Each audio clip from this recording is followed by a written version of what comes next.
मेरी रूह कांप जाती है। यह घटना आज से 12 साल पहले की है।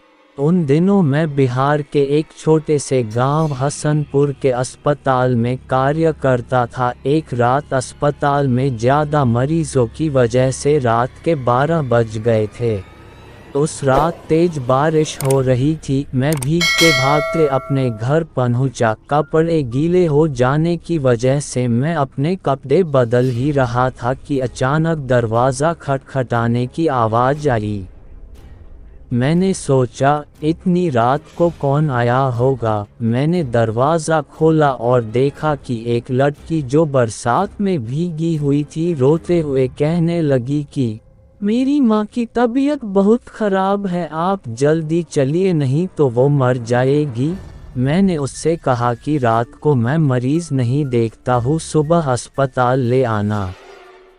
मगर वो लड़की जाने को तैयार नहीं थी और रोने गिड़गिड़ाने लगी। उसकी आवाज़ सुनकर मेरी पत्नी को उस लड़की पर दया आ गई और मुझे उसके साथ जाने को कहा।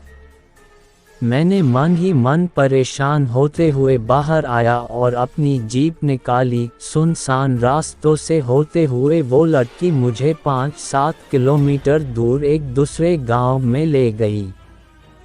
मैंने सोचा कि ये लड़की इतनी रात को मेरे यहाँ कैसे पहुँची, लेकिन मैंने इन बातों की तरफ ध्यान ना देते हुए एक मकान में पहुँचे और वहाँ उसकी माँ बीमार पलंग पर लेटी थी। मैंने उसकी नब्ज देखी और इंजेक्शन दे दिया और कुछ दवाएं लिख दी। उस लड़की ने मुझको बाहर मेरी जीप तक मुझको छोड़ दिया। फिर मैं घर पर आ गया।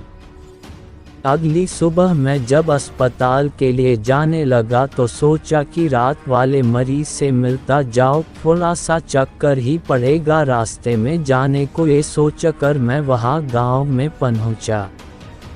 मैं रात को जिस मकान में गया वो उस जगह पर मुझे नहीं दिखा। मुझे उस जगह पर खंडहर नज़र आ रहा था तो मैं गांव के लोगों से पूछने लगा कि यहाँ एक घर और परिवार रहता है, तो लोगों ने हैरानी से देखते हुए कहा कि यहाँ ऐसा कोई घर नहीं है।